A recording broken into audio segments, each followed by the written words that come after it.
Ce programme vous est offert par Illico Cash.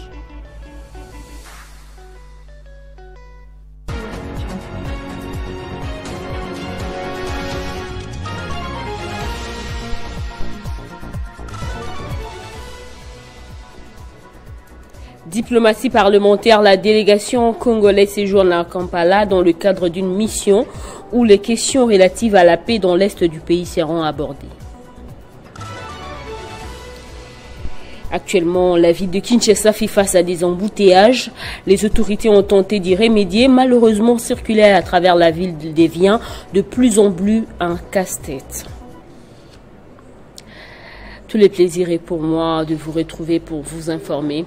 On ouvre avec l'Assemblée nationale qui a diligenté une mission parlementaire à Kampala, capitale de l'Ouganda, dès ce mardi 12 au 19 novembre prochain. C'est dans le cadre du renforcement de la diplomatie parlementaire entreprise avec plusieurs pays du monde. Auprès de parlementaires ougandais, la délégation congolaise évoquera les questions liées à la paix dans l'est du pays. C'est avec la bénédiction de la plénière qu'une délégation de 11 députés nationaux conduite par Lambert Mende Omalanga se rend à Kampala avec pour mission d'échanger avec les autorités parlementaires ougandaises et les groupes d'amitié RDC-Ouganda sur le renforcement de la diplomatie parlementaire constructive pour la paix entre les deux nations. Il s'agit d'une mission qui vient en appui à la coopération bilatérale entre les exécutifs de ces deux pays, comme se fait actuellement avec plusieurs autres pays du monde. Nous sommes venus rencontrer le président et les membres du bureau qui l'entouraient pour recevoir les termes de référence de cette mission, qui est une mission interparlementaire d'établissement d'une coordination bilatérale entre le Parlement de la République démocratique du Congo et le Parlement de l'Ouganda, pays voisin de la République démocratique du Congo, avec lequel nous lie une série d'accords, notamment la mutualisation des forces qui se déroule maintenant dans certaines provinces de l'Est contre les forces terroristes des ADF NALU qui subissent quand même quelques échecs, et nous voudrions comprendre comment améliorer cette collaboration qui s'est mise en route entre notre gouvernement et le gouvernement ougandais. Cette initiative découle des échanges que le président de l'Assemblée nationale, le professeur Vital Kamerhe, a eu avec son homologue ougandaise Anita Among à Accra au Ghana en marge de la deuxième Assemblée générale de la conférence des présidents des parlements africains. Les deux présidents des assemblées nationales se sont convenus de renforcer la coopération parlementaire entre les chambres de leurs pays respectifs en appui à la coopération bilatérale traditionnelle entre le gouvernement congolais et ougandais. Les États généraux de la justice clôturent demain mercredi 13 novembre. Hier lundi, lors de la 5e journée de ces assises, la question du changement ou de la révision constitutionnelle a fait objet d'un grand débat au centre financier de Kinshasa. Dans son intervention, Monseigneur Donatien Cholet de la SENCO a réitéré son opposition à toute initiative allant dans ce sens. D'après l'Église catholique, les conditions ne sont pas réunies pour organiser un référendum ou procéder à un changement de la Constitution. Lors du 5e jour des États généraux de la justice, Monseigneur Donatien Cholet, secrétaire général de la SENCO, a exprimé des vives préoccupations au sujet du projet de modification de la Constitution. Répondant à une question d'un participant, il a souligné la nécessité d'une évaluation approfondie des implications de cette initiative. Dans les conditions sociales actuelles, où on a besoin de beaucoup de moyens pour améliorer le social congolais, qui dit référendum, je cite ce mot, qui dit référendum dit élection. Qui dit élection, c'est beaucoup d'argent. Est-ce qu'on peut se le permettre au moment où on doit améliorer les conditions de l'enseignant, de l'infirmier, du policier et du social? Donc le problème, c'est l'opportunité. Et il y en a qui pensent au changement de la politique. Les États généraux de la justice se tiennent dans un contexte de tensions politiques et sociales visant à renforcer l'état des droits et à améliorer la gouvernance en République démocratique du Congo. Monseigneur Cholet a insisté sur le fait que la Constitution doit être un instrument au service de la paix et de la sécurité et que tout changement doit être effectué avec précaution et transparence. Il y en a qui pensent au changement de la politique. La constitution que nous avons aujourd'hui, c'est un pacte républicain qui a résolu un grand problème de sécurité aussi dans notre pays. Cette intervention met en lumière le rôle actif de l'Église catholique dans le débat public congolais en tant que voix des moralités et des sagesses. Les évêques, en tant que guides spirituels, appellent à un dialogue inclusif qui prenne en compte les préoccupations de tous les Congolais. Dans un contexte où une révision constitutionnelle pourrait influencer les élections futures et la stabilité du pays, la position de la CENCO constitue un appel à la responsabilité et à la réflexion. Les discussions qui auront lieu dans les jours à venir seront cruciales pour déterminer l'avenir politique de la République démocratique du Congo. Démolition de maisons à Bipemba, le gouvernement de la République démocratique du Congo a dépêché la ministre des Affaires sociales, Action humanitaire et solidarité nationale, Nathalie Aziza Mounana, pour s'enquérir de la situation et assister les familles des victimes.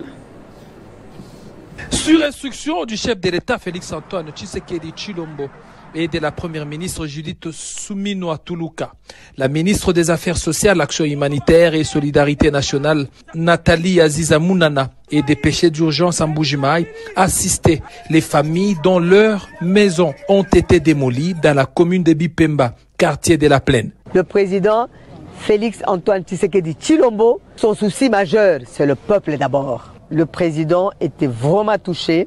Il nous a instruit et notre premier ministre Judith Suminwa m'a dépêché pour venir me rendre compte de la réalité de ce qui s'est passé. On a eu beaucoup de sons de cloche, mais le président de la République veut se rendre compte via le ministère des Affaires sociales, savoir la réalité de ce que vous avez vécu. Vous savez que nous avons un président social, un président humanitaire, un président compatissant, un président accessible et sur quoi un président qui a sa main sous son cœur. Les victimes ont réservé un accueil délirant à la ministre Nathalie Aziza Mounana au sortir de l'aéroport, auprès de qui elles attendent une suite favorable. Merci. D'abord, Monsieur Son Excellence, Félix-Antoine Tshisekedi Tshilombo, de nous avoir aussi considéré. Parce que s'il n'avait pas songé à nous, on ne devait pas avoir la Madame Ministre Mounana qui est venue ici pour nous consoler. Accompagné des ambassadeurs humanitaires du ministère, Étienne Tshisekedi Tshilombo, Mami Munga Wanyasa, Jean Bosco Kankou Kalumbu, dans sa double casquette d'ambassadeur humanitaire et d'homme de Dieu, et Monsieur l'abbé Théo Kaniki. J'ai le sentiment de satisfaction, une mission réussie.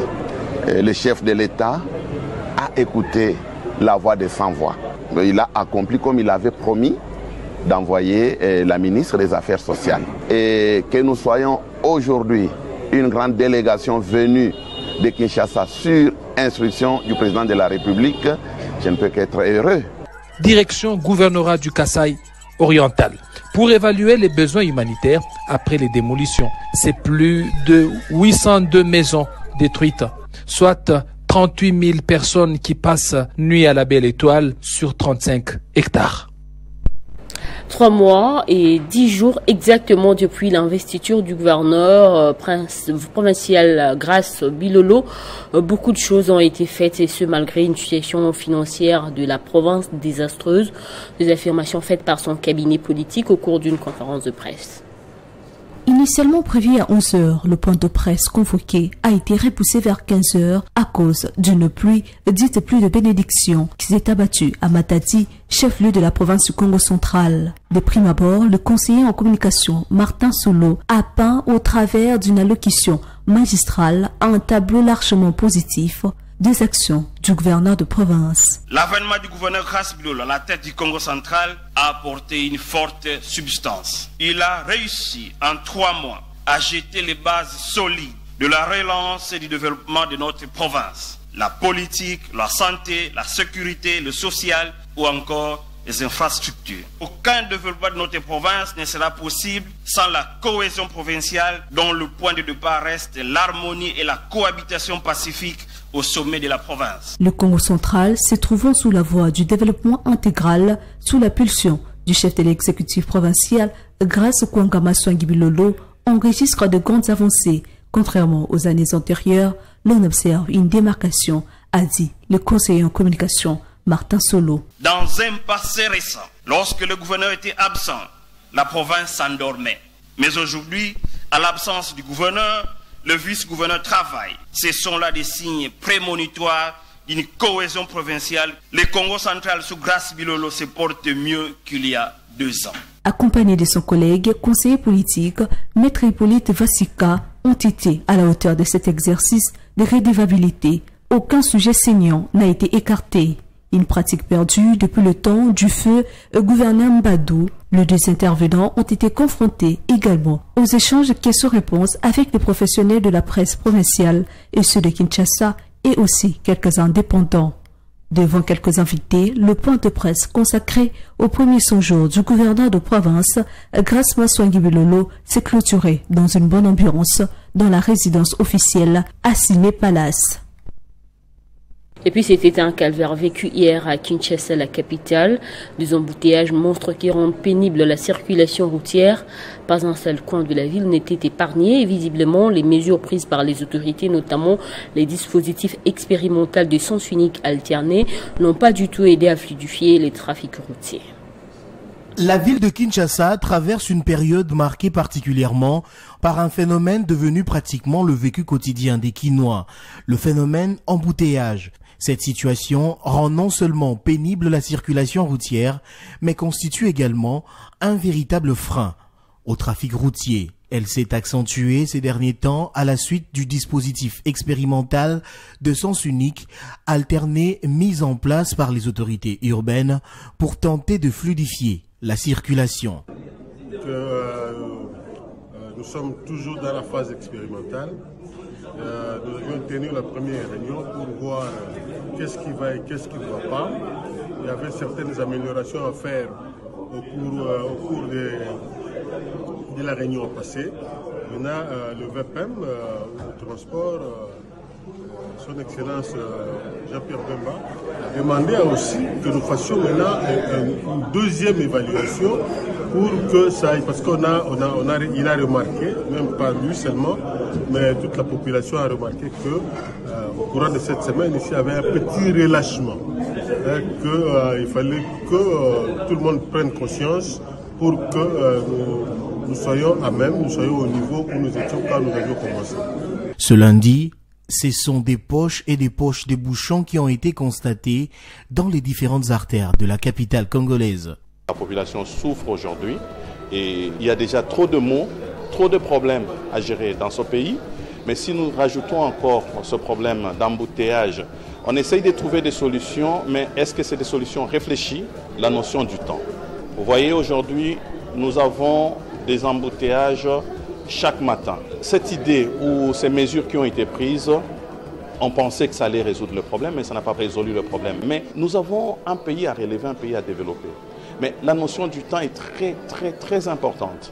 Vous ne pouvez pas, à Kinshasa, prendre 2-3 rendez-vous. Vous avez du mal à honorer ces rendez-vous. Tous, nous n'avons pas de cortège. Même ceux-là qui ont des cortèges, les chefs de corps, les chefs d'institution, maintenant ont du mal à circuler. Ne supportant plus ce calvaire, plusieurs Kinois appellent déjà à la levée de ces mesures qui visiblement n'ont pas du tout aidé à résoudre le problème. Au-delà de la construction ou réhabilitation des routes secondaires, plusieurs sont ceux qui pensent que les mesures fortes des sensibilisations à l'éducation routière s'avèrent urgentes. Le nombre des véhicules ayant considérablement augmenté, les autorités sont appelées à envisager la possibilité de décentraliser le centre-ville pour diminuer le risque des embouteillages. Couverture de la santé universelle en République démocratique du Congo. Bientôt sera érigé un centre de santé médicale moderne et un bâtiment administratif de la Caisse nationale de sécurité sociale à Kananga, dans la province du Kasaï. Un projet qui sera rendu possible sous le management de Charles Moudiaï, Kazadi, directeur général de la SNCS. Construction d'un centre médical moderne, un bâtiment administratif pour la Caisse nationale de sécurité sociale. La ville de Kananga constitue désormais province pilote de ces vastes projets d'amélioration des conditions sociales de la population. Selon Jean-Eko Mafwa Mulungu, président du bureau national de la délégation syndicale de la CNSS, qui a conduit cette mission d'inspection, la construction de ces infrastructures serait une première dans l'histoire de la CNSS en RDC. Le directeur général a choisi Kananga comme la première province à être visitée. Là, nous sommes dans notre site situé à côté de la Banque centrale, là où le directeur général est déterminé à mettre en place un grand centre médical moderne ici.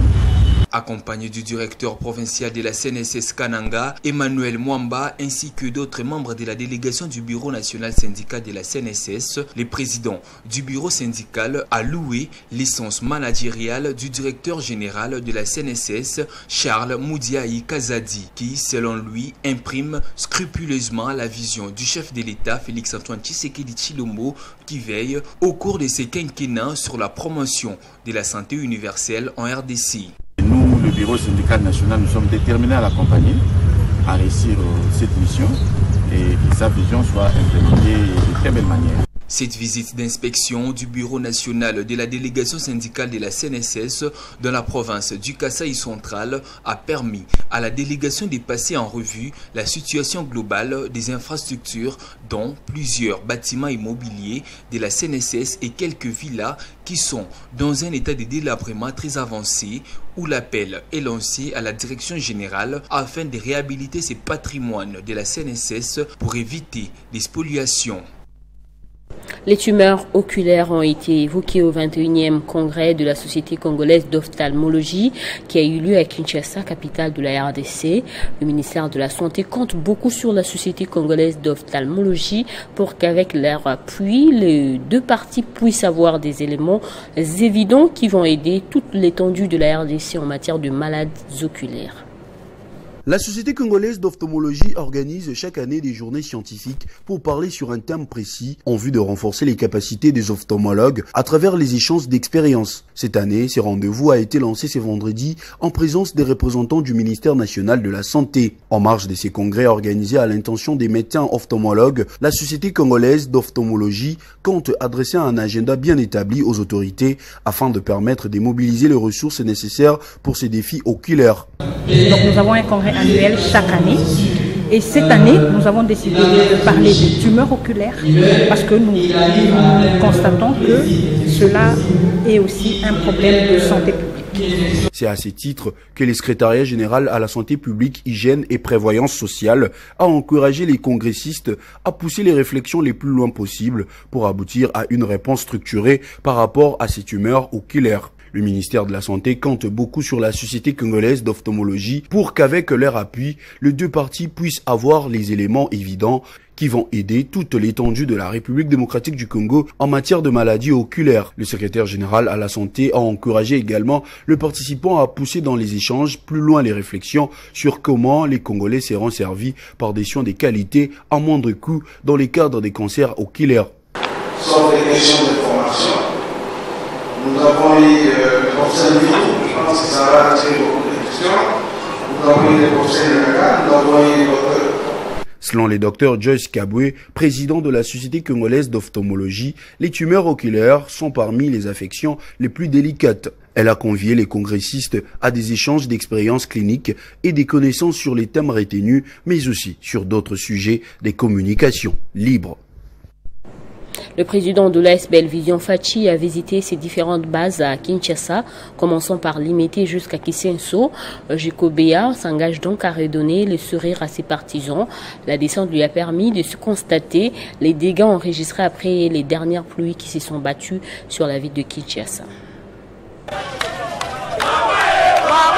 C'est une descente qui intervient après les fortes pluies qui se sont abattues sur la ville de Kinshasa. Après la constatation des dégâts dans certains coins de la capitale, Jekobea, animé d'altruisme, n'est pas resté indifférent.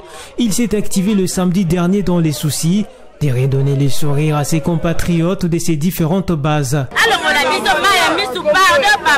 Ce dernier a commencé son itinérance par le quartier Mombélé dans la commune d'Elimété où il a été accueilli chaleureusement par les siens. Dans ce même cadre, Jekobea est passé le même jour à Kisanso pour revenir en Danou, quartier situé dans la commune d'Elimété.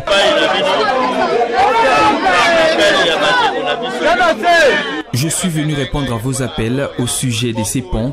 Les retards connus dans les finissages des travaux est dû à un problème qui nous était arrivé alors que j'avais promis finir les ponts avant les dernières élections.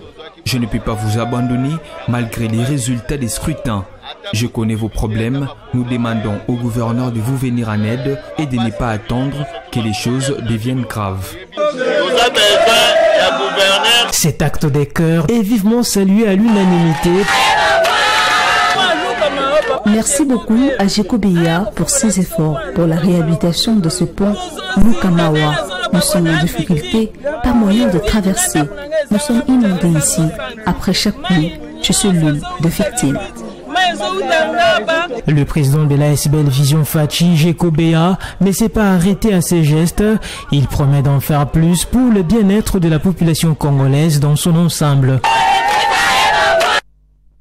Rentrée académique et reprise de cours dans les universités et instituts supérieurs.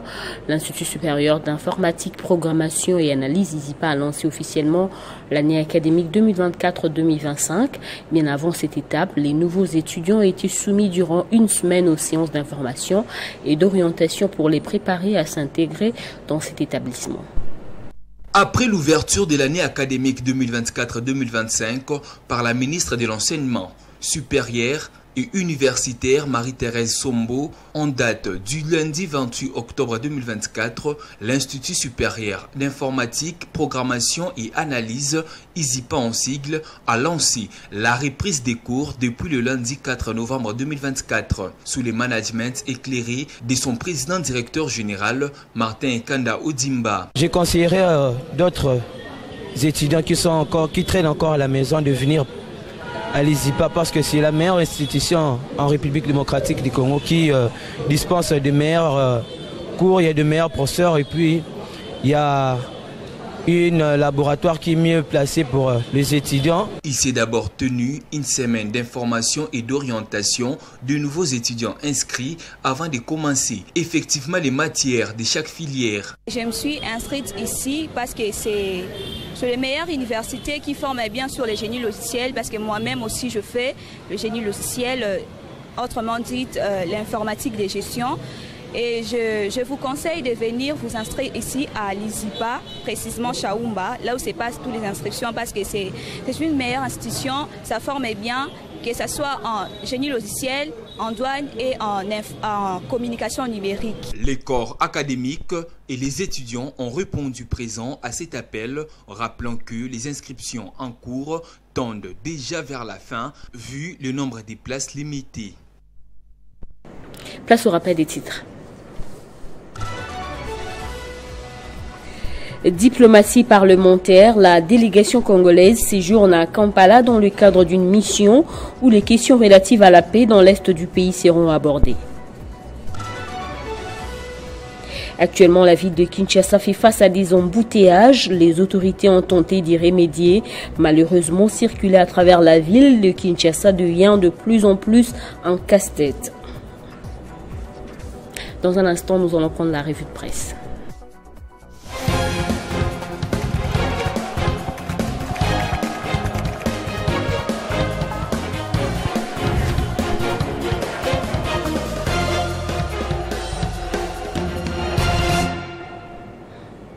C'est avec Héritier Tamboa que nous allons fêter les journaux parus ce mardi. Bonjour. Merci beaucoup Bédrine, bonjour et salutations respectueuses à toutes ces personnes qui nous suivent de partout. Allez, on ouvre avec ce sujet. La première ministre Judith Suminwa est à Bakou pour représenter la République démocratique du Congo à la COP29. Que rapportent le journal et sites d'information à ce sujet? Eh bien, Bédrine, pour les journaux, le potentiel qui titre à sa une COP29 à Bakou, la RDC a un plaidoyer pour une transition énergétique équitable. Judith Souminois, émissaire du président de la République, portera, n'est-ce pas, la voix de la RDC dont les vastes forêts tropicales font d'elle le deuxième poumon climatique mondial. À en croire ces journaux, elle plaidera en faveur d'une transition énergétique équitable et des mesures de préservation des ressources naturelles. Cet événement qui se déroule du 11 au 22 novembre représente une plateforme cruciale pour discuter des enjeux environnementaux qui menacent l'avenir de la planète, nous apprend de son côté Zoumeko, qui mentionne COP29, Judith Souminois à Bakou, pour arracher une juste compensation en faveur de la République démocratique du Congo. Sa mission, défendre la RDC plus que jamais comme un pays solution au changement climatique, aussi défendre les intérêts du pays pour une juste compensation de son rôle de géant vert. Cette 29e COP réunit des représentants de 197 pays du monde, ajoute de son côté Média Congo qui révèle qu'il est prévu dans l'agenda de la première ministre des échanges, entre autres avec Antonio Guterres, secrétaire général de l'ONU, et d'autres dignitaires mondiaux.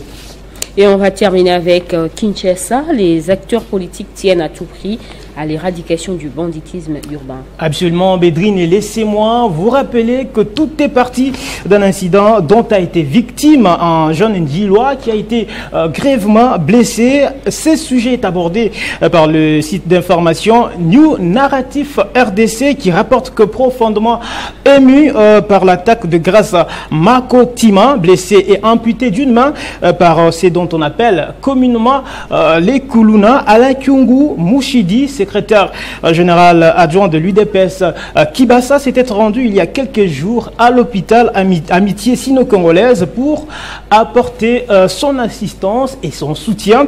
Le média note également que prenant en charge les frais médicaux de ces jeunes, Alain Kyungu démontre, n'est-ce pas, que l'empathie et les actions concrètes sont essentielles face aux violences subies par la population congolaise en général et celle de Kinshasa en particulier. Il a à cette occasion, n'est-ce pas, sensibilisé les jeunes contre la violence, mais à promouvoir les valeurs de paix, de respect, d'engagement citoyen. De son côté, Yael New.net renseigne que l'acteur politique a par ailleurs invité avec fermeté les autorités à intensifier les mesures de sécurité pour garantir la protection de citoyens. Voilà qui m'a fait notre revue de presse de ce mardi, Bédrine Kenge. Merci Héritier Tamboa pour toutes ces informations. Je vous en prie. Et c'est également la fin de cette édition. Merci à vous tous de l'avoir suivi.